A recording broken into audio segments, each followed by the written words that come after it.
Welcome back to the Habit-Based Lifestyle Podcast. I'm your host, Jesse Ewell. Today, we got a very special guest, Jake Kennington. He's the founder of Actively Human. He's also a licensed structural engineer that's spent over a decade building a multi-million-dollar project before actually realizing that, his life was successful on paper, and then just wanted to get into coaching and kind of personal development. And that turning point kind of led Jake to redefine success, step away from just the traditional, engineering that he's been doing and kind of open a new path. Jake actually has a really cool practical framework called the REDAC, which is redefine, realign, and reconnect to your highest achieving goals, and just kind of helps mid-career professionals rebuild their lives around purpose, health, and meaningful connections. So want to welcome you on the show today, Jake. Thanks, Jesse. I appreciate you having me on, and I look forward to our conversation, man. Yeah, man. So tell me a little bit about, your journey in structural and engineering, kind of what got you started in that, and then we'll kind of transition into what got you into kind of life coaching and that. Yeah, perfect. Yeah, you covered a lot of highlights there. I'll add that I'm a father of four. I've been married for almost 16 years now. A lot of different hats that I wear with engineer and coach and business owner, and the list goes on. Makes life a little exciting and interesting. But I got started in engineering back in college. I went to BYU here in Utah, where I live now, for a couple years, where I switched majors and finally found my passion for engineering. And then also met my wife at the same time, and we grew up in the same hometown back in California, and we realized, what are we doing living in Utah? And so we quickly moved back to California. I finished my degree in civil engineering at Fresno State. Loved my roots in college and engineering. A lot of people don't know much about structural engineering. You get a 4-year degree, but then you have several tests you have to take along the way. And people are familiar with the bar, and they're familiar with some of these tests like the MCAT for doctors and whatnot, and lawyers. But for structural engineering, you take these tests, and the last test I took was 16 hours. It was 2 days long, two days, 8 hours each, and the pass rate is less than 20%. Wow. And so 1 in 5 people, pass these exams. I had to take them a couple times, and towards the end of that, which was just, I think I passed in just a couple years ago, my wife was kind of questioning the whole, thing. She's like, what are we doing? You're spending all this extra time studying, and this money is going into these programs that I was doing to study and learn. Luckily, I eventually passed, and I've been a licensed structural engineer for a few years now. But yeah, that's my background in engineering. I love it. I leaned towards the maths and the sciences and a little more left brain thinking, very analytical and logical. And so that path made sense to me. But eventually, like all of us do, life kind of changed a little bit. Like I said, I got married, I had kids, and my priorities started to shift a little bit. And although I love what I did as an engineer, and I still do that a couple days a week, I'm now kind of transitioning to building something of my own, being a business owner, working with people more directly one-on-one and in group settings with coaching. And so that's kind of my next chapter and my next phase of my life. And I'm sure we'll get into that a little bit more. Sure. For sure, man. So obviously, being an engineer, you kind of have, more structure and, specific way. I think a lot of the people I met that are engineers, they're very logical. At what point in your career, or was there an experience you had where you started thinking about life coaching or as a possibility? Yeah, it was kind of this gradual effect. So I got deeper and deeper into my career. And I always tell people there's no villain in my story. Like, corporate America isn't a bad thing. I never had like a toxic boss. I loved the people I worked with. I felt like I got paid decent amount of money, and I enjoyed the work. And so for me, for a long time, those were like the 3 check boxes, right? But what I found was, even though those boxes were checked, I still was kind of like not super engaged in the work, a little bit disengaged, not as excited or fulfilled. I had these voids, these other boxes that weren't getting checked. I felt like engineering to me wasn't super creative. It wasn't like a creative outlet for me. There wasn't a lot of like interpersonal interactions. And so there was these things that were kind of missing. And what happened was that disengagement translated to me in my life into poor physical habits. Like Okay. I wasn't going to the gym. I wasn't taking care of myself physically. I was overweight. I was obese by doctor standards, right? And in my relationships, those started to suffer a little bit with my wife and my kids. By no means was I like an absentee father or had any huge vices or anything like that. I just wasn't as present as I wanted to be. And I wasn't as active in those relationships as I wanted to be. And so those were kind of the warning signs for me that I needed to be more engaged in the work I was doing, and that perhaps as life changed, I needed to play catch up and change what I was doing, right? Okay, so it sounds like maybe the first thing that you changed was your health, hmm and maybe just recognizing that, hey, I've kind of let myself go in my physical health. Would you say that's kind of your first initial thing you changed?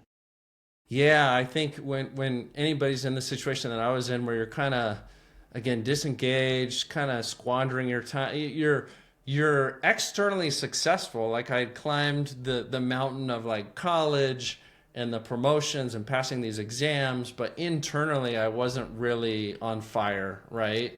Sure. And you're exactly right. I listened to the podcast, I read the books, I did all these like personal development type things, but that's all up here, and that's important. With my clients, we work on strategy and planning and all that, but at some point, you got to get out and move, right? You got to get out and do. And I think most people find that the first step is like taking care of your physical health and making sure Yeah. that's in check, because if you're not healthy, everything else kind of suffers from there. Yeah. Well, you talk about having, you have 4 kids, you've been married 16 years. I think the easy I think the easy thing for, guys to do is get comfortable hmm and just kind of go on autopilot. It's not, maybe your marriage is bad, but maybe there's a little bit of boredom involved to where, hey, like we're kind of bored at work, we're not being challenged. And a result of that can kind of have that boredom at home, boredom, in relationships and things like that. And I think that's pretty normal for, people that have been married, had kids. And what would you say, was maybe kind of like, okay, I know I need to change some things about myself. And maybe this is, part of your message too, is like, hey, if you're in this place, maybe it's time, you need to grow. But like there's no handbook technically on being a father, being a husband. But what were some of the signs that you saw? Yeah, so there's a lot to dig in there. You mentioned the word bored, which I think is a great word, because when we're bored, we kind of, we disengage. We're not as, intentional with our time and the things that we're doing. And that's because we're bored. I firmly believe that we all want to be challenged, and we all want to be working on things that provide growth for us and the people that we love. And so the problem that I've noticed is that oftentimes we know what we need to do, but we struggle with doing it, right? And so, I mean, if you want to take charge of your physical health, it's not rocket science. It's like eat healthy and move your body, right? Those are the two key components, right? And so Right. we can figure out how to do that, but oftentimes we don't do that. And what I've learned is that there's oftentimes a missing piece to that equation, which is identity. There's a book by a guy named James Clear, which everybody's read. It's like a super famous book. I think there's like 30 million copies have been sold. It's called Atomic Habits. And I think this is really pertinent to your show based on the name and what you guys talk about and habits. But there's a key element there. Obviously, he's trying to teach people how to adopt good habits and get rid of bad ones. But he talks about something in there that's key, which ties into this. He says, true behavior change is identity change. And so he says we often think about it in the wrong way. We think about the outcome. We go, well, I want to lose 10 pounds, so I'll go to the gym. And we never really adopt the identity of like, I'm going to be a healthy person, right? Yeah. And he says that we need to do it the other way around. So we need to figure out who we want to become, how we perceive ourselves as that healthy person. And therefore that healthy person does what, and those are the habits. And then eventually we'll get the outcomes that we want. And so for me, it's not like I never went to the gym or I didn't run or work out or I didn't occasionally eat healthy. It's just that I didn't have these long-term habits. And to do anything long-term, you have to first view yourself in a different light and adopt a new identity. And so for me, it was like, enough is enough. I'm going to be a healthy person, right? And Okay. then through that lens and that filter, I made decisions based on, well, what would a healthy person do, right? They would move their body, they'd eat healthier, they'd go to the gym, as much as they can. And so that identity shift for me was a key component. Now, let me ask you this. Would you say that book kind of made things really like line up for you? Because, I mean, here's the thing is, like you said, most people, when they have a goal, they kind of like start with the goal or start with like the habit, right? And so it's like, hey, I'm going to change all these habits. The problem is they haven't actually changed their identity. And so when they change their habits first, the behavior sometimes doesn't line up with the goal. Where what you're saying and kind of like what I've gotten from Atomic Habits is you start with identity, then behavior, then your habits, and that lines up more in alignment with who you want to become. And if you do it the other way, it's just kind of like you're doing more things, but you're not actually, changing the behavior long term or changing or tapping into even your identity. Yeah, if you start with the outcome first, it's not a winning strategy long term, is the problem. You Yeah. can brute force it and use your willpower and all those kinds of things to do it in the short term, and that works occasionally. But long term, we have to first adopt a new identity. And let me give you one more example, that's different than our physical health, because this applies in different areas of our lives. I worked with a guy coaching one-on-one with him. He lives here in Utah. He owns, we'll just call him John for privacy reasons, but John owns a company here, not too far from where I live now. And he's got about 18, 19, 20 employees. He started his company about 4 years ago. And he came to me because he needed help. And what he told me was, I need help learning how to delegate and trust my employees. And what I learned with him, any entrepreneur out there has probably been through these same feelings and emotions. But what I learned with him is that he didn't actually need help delegating and trusting, because he hired these folks for a reason. They were high achievers. They're good at what they do. He can and does trust them, and he knows how to delegate. So again, this problem comes up with like, he knows what to do, but he struggles with actually doing it. The reason again is identity. So he had previously, for the first 10 or 15 years of his career, been the guy that did the work, right? He was the guy that did all the work. He was the workhorse, the guy in the trenches, the individual contributor. And then he started this company and he never fully took off that hat and put on the leader hat, the president hat, the CEO hat, where his role is no longer to do the work, it's to lead the work and to work through other people. And so he didn't view himself that way. And because he didn't view himself that way, he couldn't do the things that a leader would do, right? And so we worked through those. One of the most basic things, which you'll probably smile when I tell you this and kind of chuckle because I did too, is this is a guy that runs a company of 20 employees, and the company's phone number is his cell phone number. Wow. So anytime a new client or existing client or anybody calls, he gets interrupted and he's taking phone calls. He's acting like he's the secretary, right? Wow. And so what we worked on, a very practical thing that he did, was you got to stop that, and he knew he needed to stop that. But the reframe was, what would the leader do? What would the president of the company do? And not because you want to make other people do the dirty work, because he kind of felt bad about making people do things that he thought he should do. But really it's because you're empowering your employees to do their job, right? Right. And that you can free up your time to do your job, which is run the company and work through them. And so he unlocked this new identity of like little by little delegating and trusting and doing the things that he knew he needed to do. But it's because he saw himself in a new role and he was able to empower his employees to take on their role. Yeah, no, that's great, man. I think that's I think it's very relevant.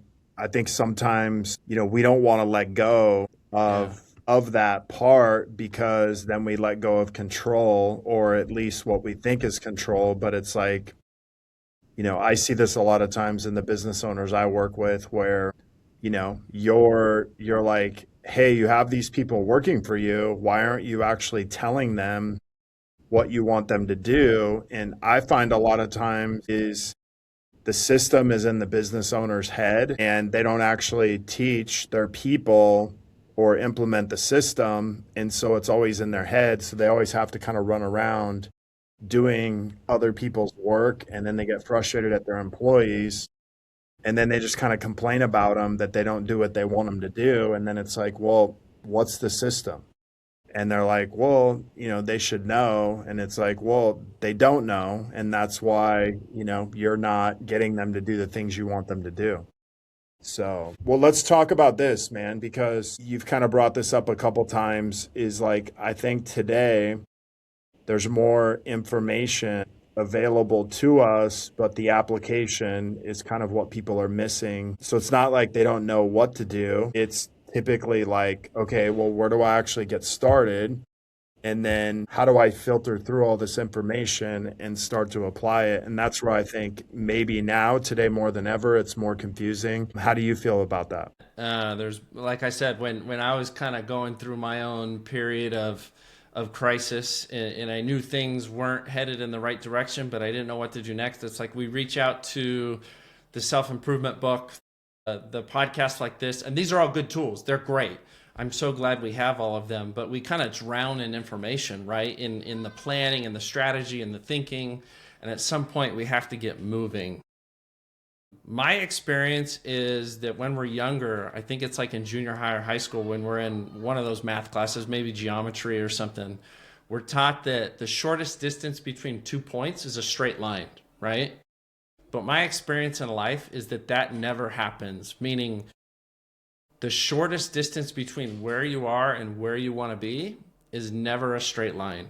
There's always a zig and a zag and a two steps forward, back, 2 steps forward, 1 step back kind of thing. And we know this inherently and subconsciously. And what we do is we end up freezing, like paralysis by analysis, right? And we end up doing nothing. And so I think the most important thing is just taking the next step, whatever that looks like. And for me, what I've done to help people in my coaching practice is, you mentioned this at the beginning, is I've come up with a really simple framework, because I think simple it makes things implementable, like they're usable. And so the framework I use is called REDAC, like you said, REDAC, and it stands for redefine, realign, and reconnect. And so I walk everybody through the same process. We have tools to implement these things in a very kind of actionable way, but the overall scope is redefine what success means for you right here in this phase of life. Because if you ask 10 people what their definition of success is, you'll get 10 drastically different answers, at least nuanced answers for each person. And then if you ask those 10 people what their definition of success is in a couple years from now, they might have a different version of that, a nuanced version of that. And so I think it's super clear that everybody is honest with themselves about what success means to them, not externally, but internally. And so that's the first part of the process. And I call that the head, or the strategy, or the planning. So that is important that we do that. But then we transition into realignment, which is the action part. So now that we have this definition of what is success, how does that show up in my schedule? How does that show up in my week? How does that show up in my career and in my family? And we take actions on aligning those things. And the last one, which I think catches people by surprise, because it caught me by surprise in my own journey, is reconnect. I think we all inherently understand that we want deep, meaningful connections. We want relationships, but we often treat relationships as like something that we'll get to tomorrow. Like, oh, I can take my wife out on that date tomorrow, or I can spend more time with my kids tomorrow, or I can go to lunch with that coworker that, I don't know that well tomorrow. And it's the can that we keep kicking down the road. And so I think it's really important that we spend time on our relationships with the people that matter most. And so that's the framework. And I walk people through that. So they create this definition, they take action towards that, and then they connect with the people that are most important to them. Yeah, maybe give me a practical example. Let's just do marriage because I think it's probably an easy one that people can kick down the road and be like, "Well, my wife's not going to leave me. We have 4 kids." There is, I think especially between year 10 and year 20, there's the tendency to be like, "Okay, you have kids, so I don't think my wife's going to leave me." And so a lot of times guys especially can, kind of like have that marriage where they stop dating their wife and things like that. So maybe just walk through that. Yeah, I think you're right. We get comfortable, and when we get comfortable, we get complacent sometimes with those relationships. And the same applies to any area of our life, right? Work or physical health. But we'll take marriage, like you said, as an example. One of the things that I do with my clients in the realignment phase of that framework, which is the middle, which is like the hardest part, because we could plan all day and write in our journals and talk about how all these things that we're going to do. And then when that alarm clock goes off at 6 a.m. the next day and we got to get out of bed, like that's the hard part. Put your feet in the shoes and go do the thing. And so one thing that I get really clear with on people, and I think this is helpful, is we walk through this exercise called the 4 Ps. And I learned this from a mentor of mine named Richie Norton. He wrote a wonderful book called Anti-Time Management, which I highly recommend to anybody listening. And in there, he said, it's really, really simple. What you need to do is write these 4 words down. Write down people, personal, and play, the 4 Ps, right? And he said under each one of those categories, write out every priority that you have. So under people, you might write your spouse or your marriage, right? Or maybe it's your son or whoever it may be. We'll take your spouse and your marriage as an example. So under mine, I might write Katie because that's my wife's name. And what you do is you circle one of those priorities from each category. So you're only left with your 4 top priorities. So Katie would be my personal one, or my people one. Maybe my play is I want to get out on the golf course more, or whatever it may be. Professionally, maybe I'm trying to get that credential or pass that exam or whatever it is. And so you pick one in each 4, and then you work daily on that thing, on all 4 of those priorities, and you build projects around those priorities so they have a budget and a deadline and milestones and things that you're working on. And you put effort into those things because you deemed that those things are important, right? Now, I'll be honest, my son is I do this exercise regularly for myself, and my son, Nash, is my second son. He is my people priority right now. And that might sound funny because most people are like, what? It's not your wife? Like, your wife's important. She is important. She's not taking a backseat per se.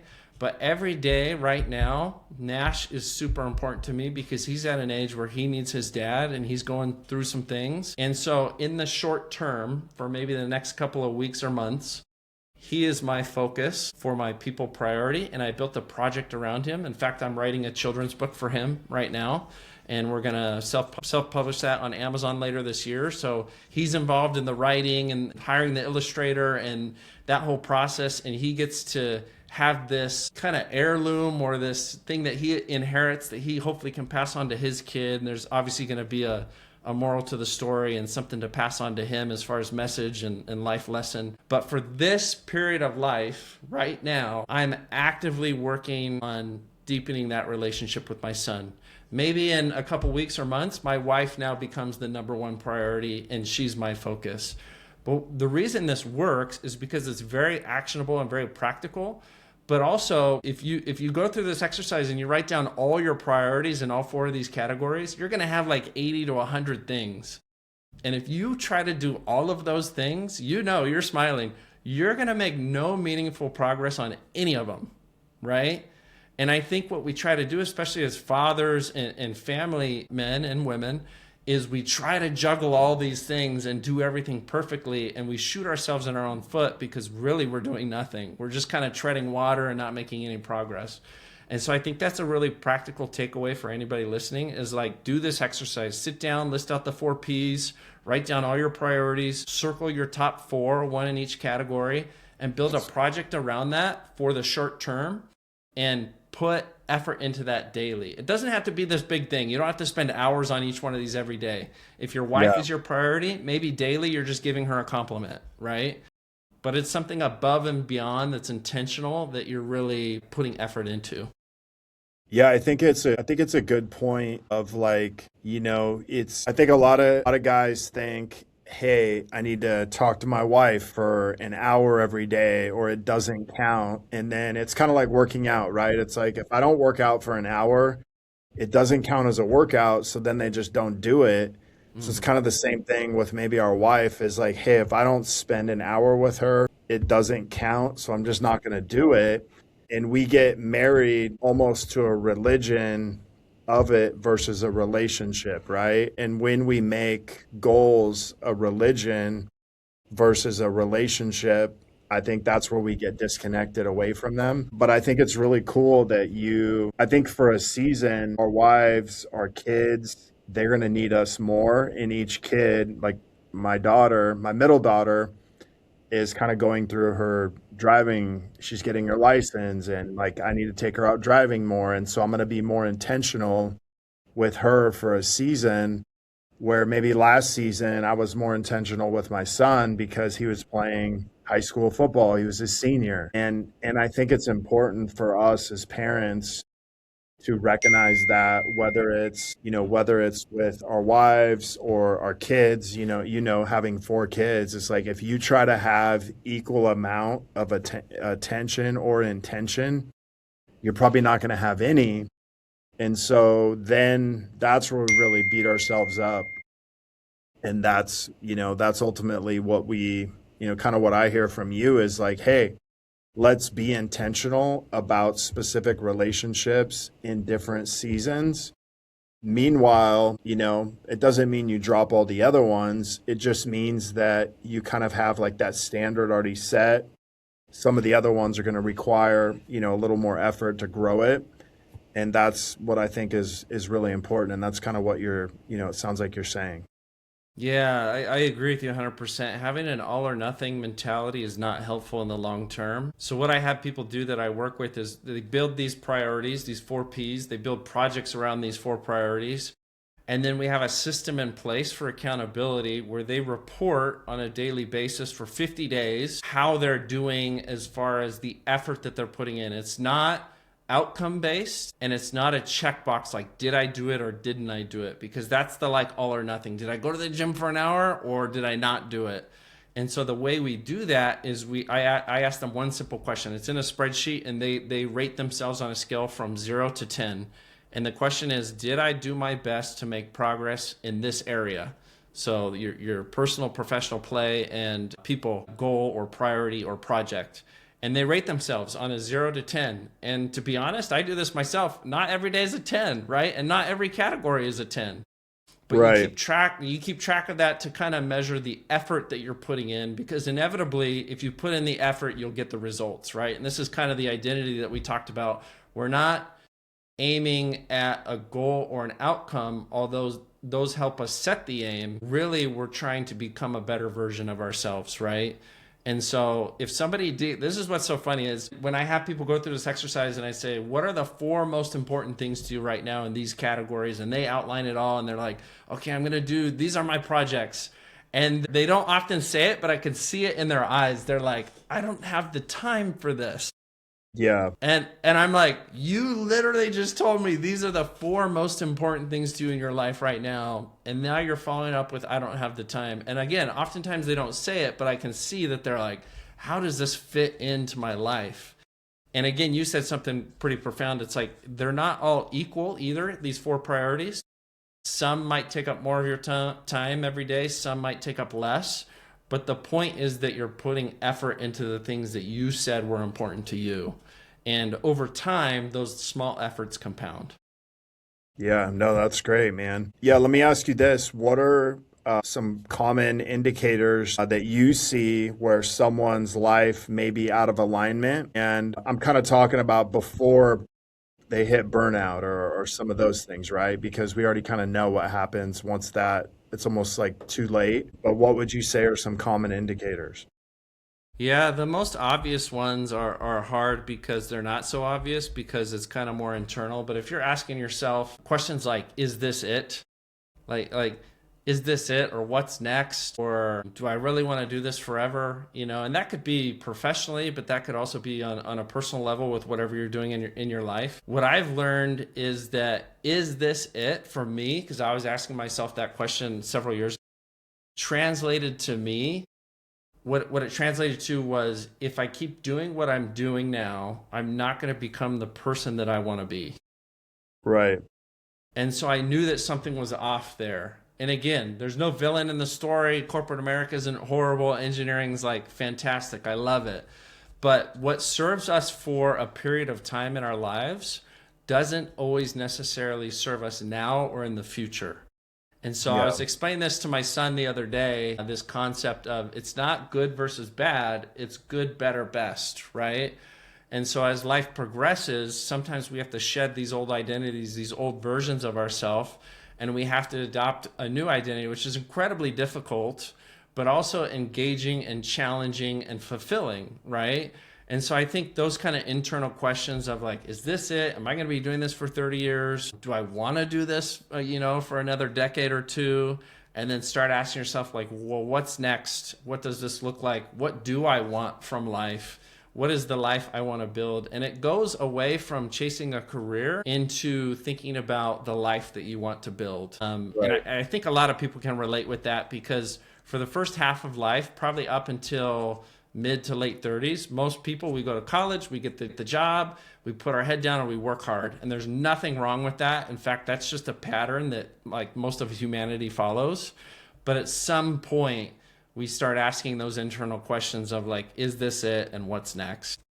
Maybe the biggest villain in that place is mediocrity. And because like there's no way to really measure that, right?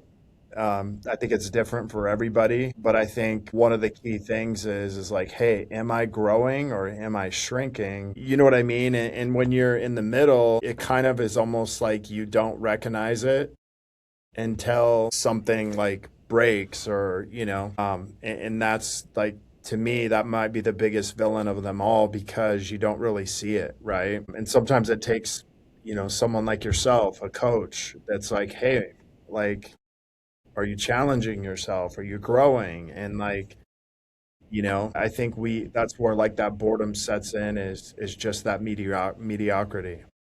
I love that word. I'm like smiling ear to ear. I'm actually writing like a personal development book that I hope to release hopefully this year, if not next year. And it's called Death by Mediocrity is kind of the working title. Okay. And so the underlying tone or theme there is that we're kind of all slowly, not all, but a lot of us are slowly dying on the inside because we're living a mediocre life. And I was on a walk the other day with a friend of mine. He's also a business owner. And we were just kind of chatting. We like to kind of air our dirty laundry and our thoughts and kind of just think through things. And it's super helpful to kind of process by talking. And I said something to him that I'd never said before out loud. And I don't feel like it was an original thought of mine. Like it came to me and I was just a conduit to say it. And it has to do with this idea of mediocrity. I said, the most selfish thing that we can do is live a life of mediocrity. And what I mean by that is there's an element of stewardship that we all have to what we do, that we've been blessed with, whatever it may be. Maybe it's good finances. Maybe it's a wonderful family. Maybe it's, good health. Whatever we've been blessed with and given, we need to be good stewards of. And so the false humility of like, I'm just going to protect this thing and stay comfortable and be super grateful for what I have is actually not helpful. And when we're given something, what we have the responsibility to do is to grow that thing and to pay it forward and to help other people. And so when I say the most selfish thing we can do is live a life of mediocrity, it's not that we need to go live this lavish, extraordinary life because it's all about us. It's that we've been blessed with so much and we have the responsibility to help other people that need our help. Yeah. I mean, I think of like mediocrity, like energy follows, energy creates success. Success follows energy. So like being mediocre, there's no energy in that. You know what I mean? So it's Yeah. like, if we want success in any area of life, there has to be some type of energy behind it. That energy comes from identity, that energy comes from passion, and being in a mediocre state isn't there's no energy in that, right? It's just kind of like I said, boredom is the best definition of it, right? And that's the hardest thing for anybody to define. I think for business owners, it's like I grew up as an athlete, so I was constantly looking at ways how I could improve my skill set as an athlete. I think being a business owner is the same thing. You have to constantly look at ways that you can improve, whether that's, being a leader, whether that's being a marketer, better at sales, but you have to constantly grow. Otherwise, you just get left behind. And I think being a business owner exposes all those things, which it's like you either grow or you die. And I don't mean like literally die, I mean figuratively die. But that's kind of what being a business owner is about. It's like if you're not growing, you're gonna be dying, or you're gonna be stuck in the middle of mediocrity, which I think is actually worse than the other side of it, because it's a big camouflage that things aren't good and you haven't defined them as bad, but you're kind of stuck in the middle. Yeah, I love that. I think two of the biggest catalysts for personal development, like these incubators that kind of force us to face some of these things like you're talking about, are one, parenthood. Like becoming a Yeah. parent is an incredible experience, but it's also incredibly challenging. And there's a lot of personal growth that happens in that relationship in a family, but then also business, like you're saying. And so being a business owner isn't for everybody. I understand that. But if you're open to that idea, there's a lot of things going on that go much deeper than just the business of making money, right? Right. And it's dealing with people and kind of your own self-limiting beliefs and how to be a better leader and all these things that go with business that I think line up with personal development. So I think those two things, if anybody is a parent, a father, a mother, or a business owner, they would be nodding their head going, yep, I agree. Okay, so talk to me about, like, somebody's listening to this and they're like, well, how do I change my identity? Like, what does that even mean? And what is the first step in doing that? Because I work with a lot of health professionals. I was a trainer for 21 years, and then I sold my gyms. And I'm like, that identity's gone. Like, people coming up to me telling me how great I am at being a trainer and how much I changed their life. All of a sudden, when I stepped out of that, I'm like, okay, well, what am I now? And I didn't actually know really what that meant. It was almost like, shedding your skin, right? But like what's the first step somebody would take in doing that? Yeah, this is a loaded question, and we deal a lot with this in my coaching, and so I'm glad you brought it up.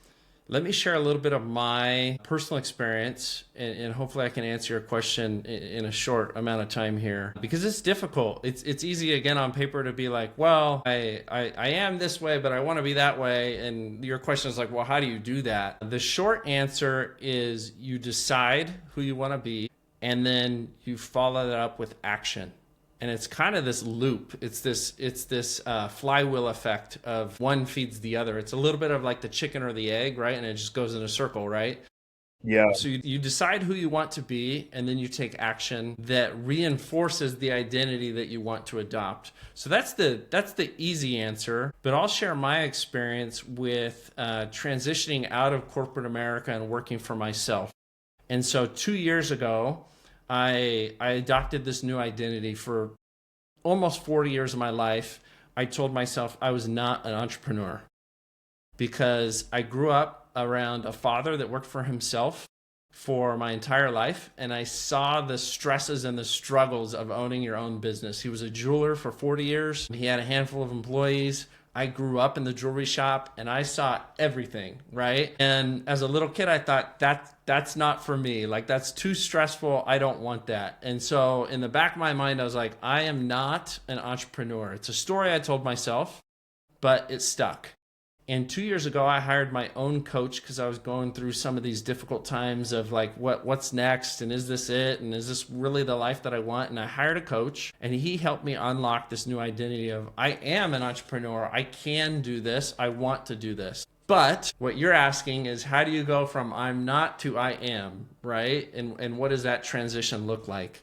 And I was literally on a call right before we jumped on this call, Jesse, with a gal named Cassie Shea. And she did like a 3-hour workshop around identity work. And she has this really cool concept called a bridge identity. And what that means is you're showing up as one version of yourself, and you know you want to be this other version, and you have to use this bridge identity that's somewhat temporary to get to where you want to be. And a really good example of that is my own story, because it's like I was an employee and now I want to be a business owner. And those are very different lifestyles and very different identities. And they're hard to go from one to the other cold turkey. Yeah. And so if you use this idea of a bridge identity, it becomes, well, what kind of person do I need to be now so that I can start to make progress towards full-time entrepreneur? And she has this really cool thing where she says, not only explain to yourself what that looks like, but give it a name, like name that identity. And what I came up with is my bridge identity I named Young Phil. And it's based on the Nike owner and founder, Phil Knight. If you know anything about him, I believe he was an accountant before he started Nike. And he was pretty young when he started Nike. I think he was in his late 20s. But there was a transition period of him going from accounting, working a 9-to-5 job, being an employee, to owning and building Nike. And for several years, he sold shoes at track meets out of the back of his car, out of the trunk of his car. He would go to track meets and he would literally sell shoes. And so while he was doing that, so he could still fulfill his dream and lean into this new identity, he was still working as an accountant, right? And so there's usually this transition period between who we are and who we want to be in the long term in the future. And we can use this bridge identity and give it a name, which sounds kind of funny, but is very memorable and sticks and is very useful. And again, the bridge identity is not where you want to live permanently. It's temporary, but it helps bridge the gap between where you are and where you want to go. That's awesome. Well, I got a funny story for you. So yeah, let's hear it. I had clients that were one of the like top 10 investors for Nike when they first started. And like, well, that's so cool.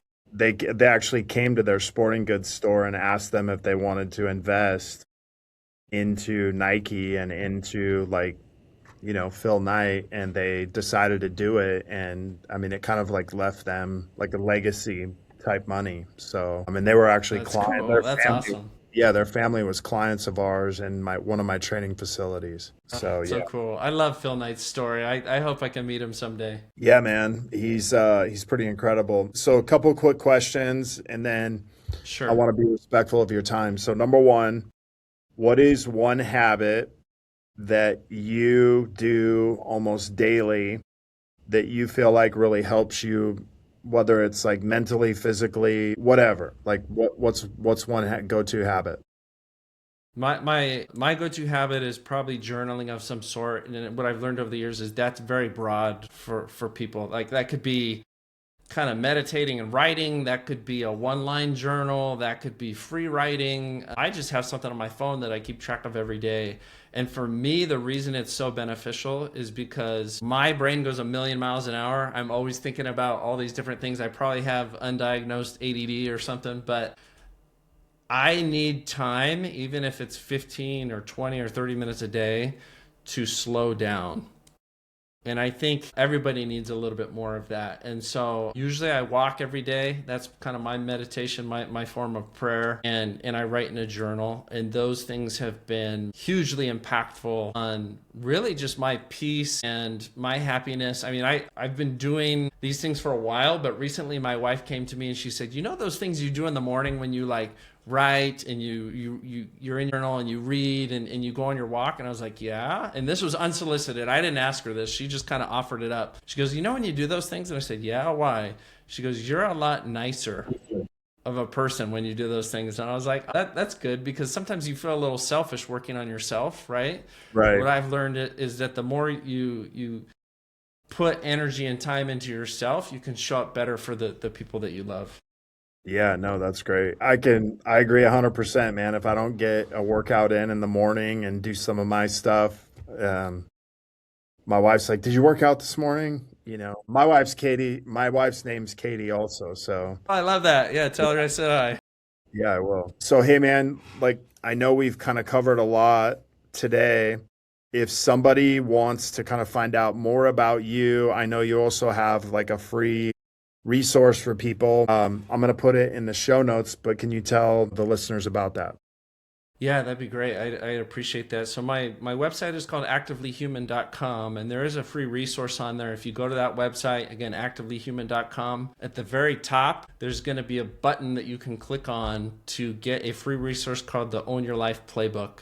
And really, it's 3 simple and actionable steps that people can take to kind of own their life, so to speak, is the terminology I use, but step into whatever next chapter that they're pursuing, design and not by default. And so again, free resource, would love any listeners of yours to get that. It'll ask for a name and an email, but that's because I just want to stay connected with people that want that stuff. And so if anything resonated today, Jesse, with your listeners, again, go to activelyhuman.com, click on that button, get the free resource. And then I'm on LinkedIn. If anybody wants to check me out, just look for Jake Kennington and you'll see Actively Human all over the place. So okay. Awesome. If you guys are, listening to the podcast, you can go down into the show notes and there'll be a direct link to Jake's website. Also, you can obviously reach out to him on LinkedIn, and Jake, I appreciate you being on the show today, man. Any last words?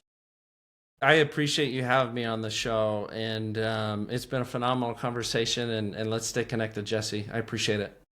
Okay. Awesome, man. You too.